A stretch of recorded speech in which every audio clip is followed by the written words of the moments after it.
तो आज हम लोग पढ़ने वाले हैं लीनियर प्रोग्रामिंग प्रॉब्लम में सिंप्लेक्स मेथड। ठीक है, तो पहले पिछले वीडियो में हमने पढ़ा था ग्राफिकल मेथड से कैसे सॉल्व करते हैं एलपीपी को, तो उसको आप आई बटन में देख सकते हैं। तो आज हम लोग पढ़ेंगे, पहला क्वेश्चन है सिंप्लेक्स मेथड से दिया हुआ है, solve the following LPP using the simplex method, maximize z is equals to 12x1 plus 16x2, subject to constants are 10x1 plus 20x2 less than equal to 120, 8x1 plus 8x2 less than equal to 80, x1 and x2 is greater than 0। जैसे कि हम लोग जानते हैं simplex method जब भी हम solve करते हैं तो उसमें हमको कुछ स्लैक वेरिएबल और सरप्लस वेरिएबल ऐड करने या माइनस करना होता है। वो कैसे पता चलता है? अगर मैक्सिमाइज का क्वेश्चन है और यहाँ सिंबल लेस देन का है तो हमको कुछ इसको इक्वल करने के लिए, इस इक्वेशन को इक्वल करने के लिए, मतलब इक्वालिटी में चेंज करने के लिए हमको कुछ स्लैक वेरिएबल्स ऐड करने होंगे, उसी को बोलते हैं स्लैक वेरिएबल। अगर ये हमारा ग्रेटर देन होता, जैसे मिनिमाइज में ग्रेटर देन का सिंबल होगा यहाँ पर, तो उस कंडीशन में हमको यहाँ पर माइनस S1 करेंगे तो वो होता है हमारा सरप्लस वेरिएबल। तो यहाँ मैक्सिमाइज है, हम उसको सॉल्व करने जा रहे हैं। Maximize z is equals to same, यहाँ इक्वेशन को 12x objective function 12x1 plus 16x2 plus S1 S2, ये हमारा स्लैक वेरिएबल का हमने यहाँ ऐड किया है। इस इक्वेशन में हम इक्वल करने के लिए, इस इक्वेशन में इसको इक्वल करने के लिए इस इक्वेशन को हमने स्लैक वेरिएबल्स दो ऐड किए हैं, S1 और S2। तो हमको ऑब्जेक्टिव फंक्शन में भी ऐड करना होगा, but with the cost value, with the cost 0। ठीक है, ध्यान दीजिएगा, बट विद द कॉस्ट 0। तो वही चीज़ यहाँ पर, और दो इक्वेशन हमारे हो गए। उसके बाद एक इनिशियल सिंप्लेक्स टेबल बनेगा, जिसमें हमको करना क्या होता है कि हमको एक टेबल बनेगा यहाँ पर, CBI is the cost of slack variable, okay, जो यहाँ पर वैल्यू है स्लैक वेरिएबल का, ऑब्जेक्टिव फंक्शन का। CJ is the basic cost of basic variable, and basic variables are x1 x2 s1 s2। ठीक है, तो x1 की वैल्यू 12, x2 की value 16, s1 0 and s2 0। Okay, ये जो वैल्यू है ये हम उठाकर इसको यहाँ लिख दिए हैं। ठीक है, उसके बाद हमारा ये टेबल बना हुआ है।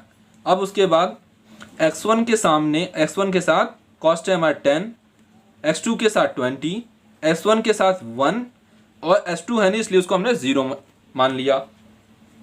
अब उसी तरह सेकंड इक्वेशन के लिए, x1 के लिए यहाँ देखिए, x1 के लिए 8, x2 के लिए 8, s1 है नहीं, s2 है तो s2 का 1 और s1 है तो इसलिए 0।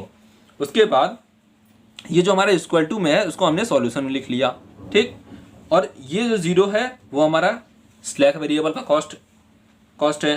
ठीक है, उसके बाद हमको ZJ फाइंड करना होता है इसमें, ये x1 के लिए। ठीक है, कैसे?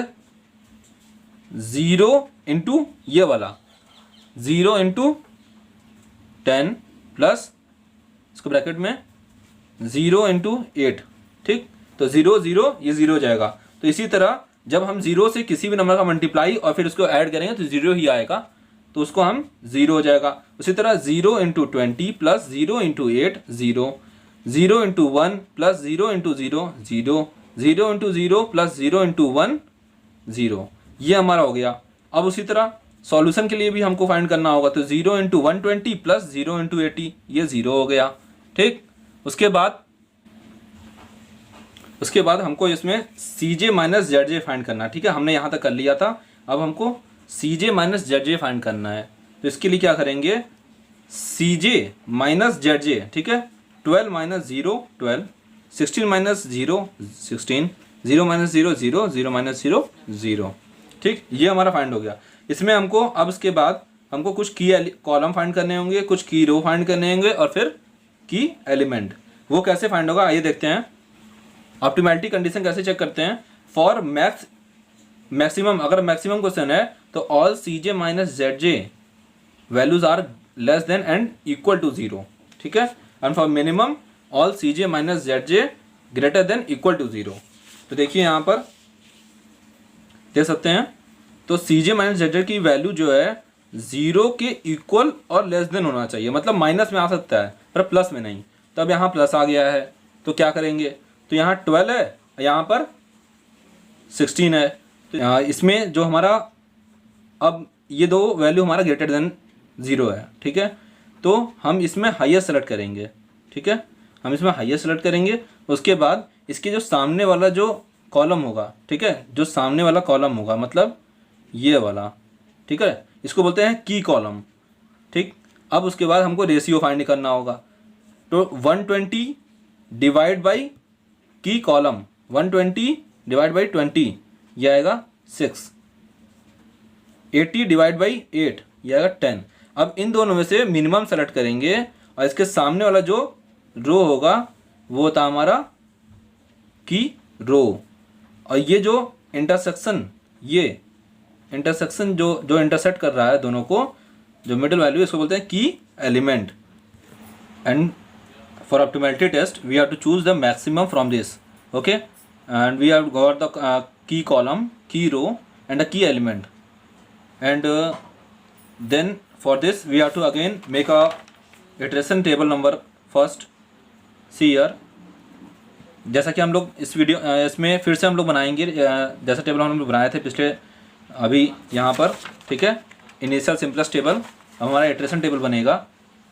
इसमें क्या करते हैं कि हमारा जो यहाँ पर x2 होगा, ठीक है, जो हमारा एंटरिंग वेरिएबल है, वहाँ देखे थे, यहाँ देखिए, जो हमारा एंटरिंग वेरिएबल है वो है s2 और लिविंग वेरिएबल है वो है s1। तो हम यहाँ s1 की जगह s2 लिखेंगे और लिविंग वेरिएबल हमारा s2, ठीक है। अब जो x2 की वैल्यू थी वो हम कॉस्ट एलिमेंट यहाँ लिखेंगे, ठीक।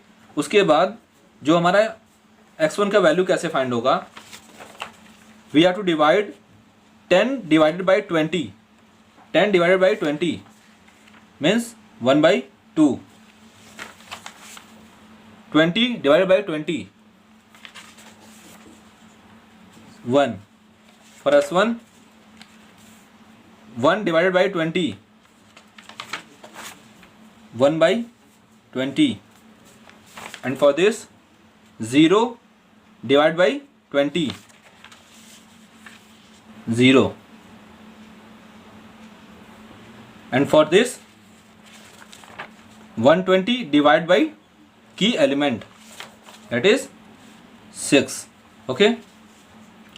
आफ्टर दिस हमको क्या करना है कि S2 हमारा एक न्यू वेरिएबल है, तो न्यू वैल्यू के लिए हमको फॉर्मूला है old value minus corresponding key column value into corresponding key row value upon की एलिमेंट। तो old value minus corresponding key column value, old value 8 minus corresponding key column value, जैसे हम देख सकते हैं की column value column is this 8 into corresponding key row value means 10, 8 के सामने वाला, तो यहाँ पर हो गया 10 अपॉन की एलिमेंट हमारा था 20।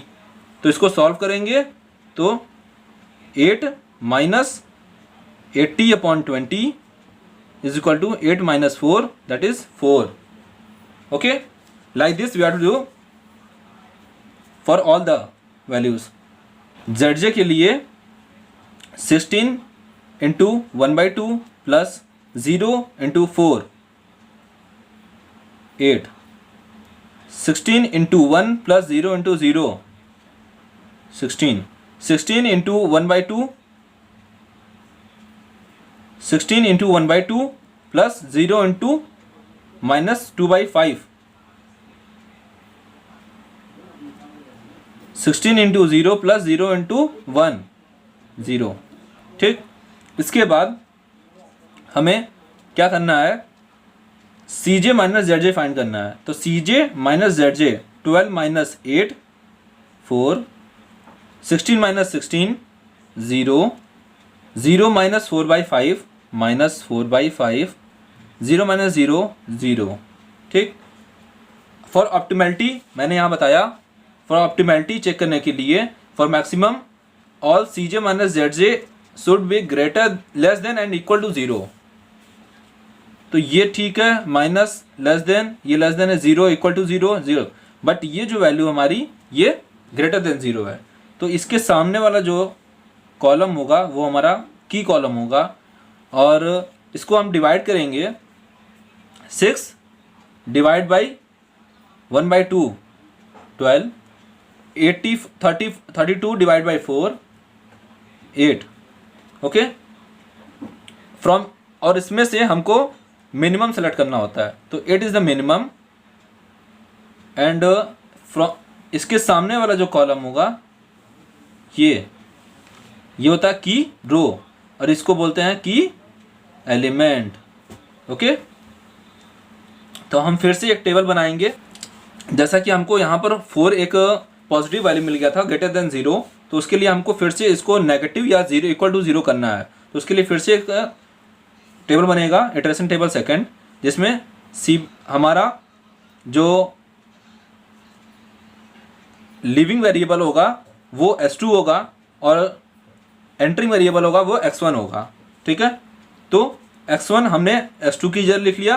देखिए, x1 हमने s2 की जगह लिख लिया, और इसकी जो कॉस्ट एलिमेंट थी वो भी हमने लिख लिया, और बाकी सब कुछ सेम रहेगा। जो हमारा की कॉलम होता है उसको हम लोग वैल्यू ऐड करते हैं। कैसे? 4 divided by 4 1, 0 divided by 4 0, -2/5 divided by 4 -1/10, 1 divided by 4 1/4, and 32 divided by 4 8। ये हो गया। हाँ, तो हमको ये वाला न्यू वैल्यू फाइंड करना है। न्यू वैल्यू का फॉर्मूला हमारा old value minus corresponding key column value into corresponding key row value upon की एलिमेंट। तो जो हमारा जो की एलिमेंट और की कॉलम होता है उसमें हरदम यहाँ पर वैल्यू 0 ही आएगी, क्योंकि जो हमारा की रो की एलिमेंट वो कॉमन है, की रो भी कॉमन है, इसलिए जब मल्टीप्लाई करके सॉल्व करेंगे, जब वैल्यू पुटअप करेंगे तो वो 0 ही आएगा। ठीक है, फॉर x2 के लिए 1, फॉर x2 के लिए उसी तरह करेंगे। Old value 1, corresponding key column value is 1/2, मतलब 1 minus 1/2, 1 minus 1/2, and then into key corresponding key row value, key row value is this 0। Okay, upon 4, ये 0 हो जाएगा, 1 माइनस 0 1। ओके, 1 माइनस 0 1, तो यहाँ पर 1 हो जाएगा। इसी तरह सबको करेंगे। यहाँ पे हो जाएगा 1/10, यहाँ पे हो जाएगा -1/8, यहाँ पे हो जाएगा 2। ठीक है, इसी फॉर्मूले से हमको सॉल्व करना है। करस्पॉन्डिंग की कॉलम, ये कॉलम है और ये रो है, ध्यान दीजिएगा, और की एलिमेंट ये है। जैसे इसका फाइंड करना है तो 1/2 माइनस 1/2 इंटू -2/5 होल अपॉन 4। ठीक है, हमको z फाइंड करना है, तो 16 into 0 plus 12 into 1 12, 16 into 1 plus 12 into 0 16 into 1/10 plus 12 into -1/10, 16 into 1 -1/8 plus 16 plus 12 into 1/4। Solve करेंगे, ये 1 हो जाएगा। 16 into 2 plus 12 into 8 128। CJ minus ZJ हमको फाइंड करना है। CJ minus ZJ, 12 minus 12 0, 16 minus 16 0, 0 minus 2/5 minus 2/5, 0 minus 1 minus 1।